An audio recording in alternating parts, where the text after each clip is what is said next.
بسم اللہ الرحمن الرحیم۔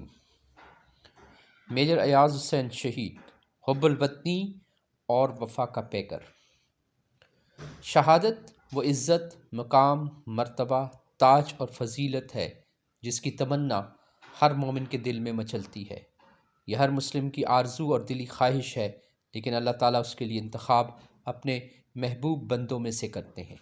وہ چنے ہوئے منتخب، مقبول و محبوب لوگ ہوتے ہیں جن کے سر پر شہادت کا تاج سجایا جاتا ہے، اور وہ گھرانے قابل رشک ہیں جن کے سپوت مادر وطن کے دفاع کے لیے اپنی جانوں کا نذرانہ پیش کرتے ہیں۔ قابل فخر ہیں وہ والدین جن کے بیٹوں کو پوری قوم کے بیٹے، وطن کے بیٹے ہونے کا اعزاز حاصل ہوتا ہے۔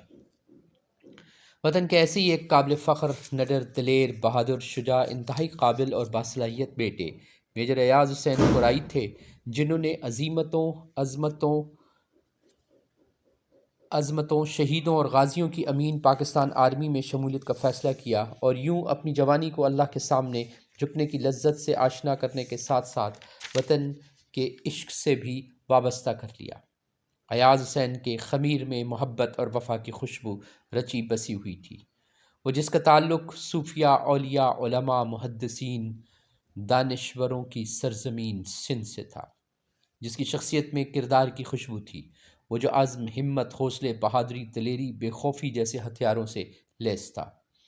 وہ وطن کا بیٹا تھا، وطن پر قربان ہونے، مر مٹنے کا جذبہ لیے ہوئے دنیا کے سرد ترین اور مشکل ترین محاذ پر وطن عزیز کے لیے شاندار، ناقابل فراموش اور تاریخی خدمات سر انجام دے رہا تھا، جس پر پوری قوم کو فخر ہے۔ ایاز کا تعلق، اس کا عشق اس وردی سے تھا جو وطن کے تحفظ کی قسم اور عہد کے ساتھ زیب تن کی جاتی ہے، وہ وردی جو دہشت، ظلم و بربریت اور اندھیروں کے علم برداروں کے خلاف خوف کی علامت ہے، وہ وردی جو محب وطن اور روشنی کے مسافروں کے لیے باعث فخر اور آنکھوں کی تمانیت ہے۔ ہاں، یہی وردی عالمی سامراجی طاقتوں اور باطل کا اولین ہدف رہی ہے۔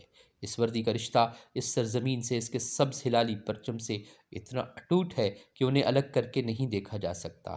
یہ وردی پوش جب وطن کی حفاظت، تحفظ اور دفاع کے لیے اپنی جانوں کا نذرانہ پیش کرتے ہیں، سبز ہلالی پرچم میں لپٹے ہوئے باوقار طریقے سے آتے ہیں، تو قوم کی ماؤں، بہنوں اور بیٹیوں کو یہ احساس ہوتا ہے کہ جب تک وطن کے یہ بیٹے ہیں، ان کی آبروئیں محفوظ ہیں، ان کی شہادت قوم کو حیات کی نوید دیتی ہے، کیونکہ شہید کی موت قوم کی حیات ہوتی ہے۔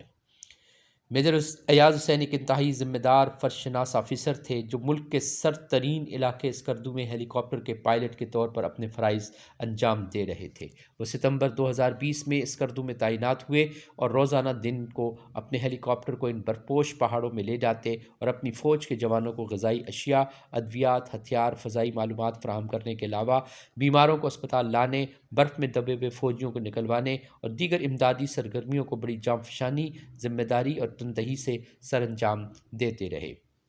26 دسمبر 2020 کو ایک سرد ترین دن تھا جب میجر ایاز کو کارگل بارڈر کی طرف کچھ جوان جو برف کے تودے میں دب کر شہید ہو گئے تھے، انہیں ہیلی کاپٹر کے ذریعے لانے کی ذمہ داری سونپی گئی۔ موسم کی شدت، کٹھن حالات کے باوجود میجر ایاز نے فرض کی ادائیگی میں کوئی کوتاہی نہیں کی، اور معاون پائلٹ میجر حسین ارشاد، ٹیکنیشین نائک انضمام کے ہمراہ اپنی منزل کی جانب روانہ ہو گئے۔ مطلوبہ مقام پر لینڈ کرنے کے بعد انہوں نے شہید فوجی اہلکاروں کے صندوق میں بند جسد خاکی لے کر واپس اپنی مطلوبہ منزل کی طرف روانہ ہوئے۔ واپسی پر ان کے ہیلی کاپٹر میں فنی خرابی پیدا ہو گئی اور ان کا رابطہ کٹ گیا۔ بعد ازاں معلوم ہوا کہ ان کا ہیلی کاپٹر گر کر تباہ ہو گیا ہے۔ یہ تھا میجر حسین کی شہادت کا سفر۔ اللہ تعالیٰ ان کی شہادت کو قبول فرمائے اور اس کے درجات بلند فرمائے۔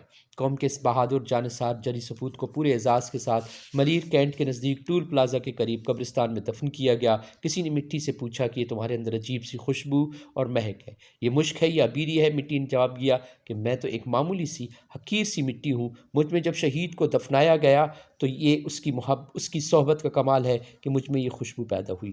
زمین کا وہ حصہ جس میں شہید کو دفن کیا جاتا ہے، اس زمین کے دوسرے حصوں پر امتیاز اور فضیلت حاصل ہو جاتی ہے۔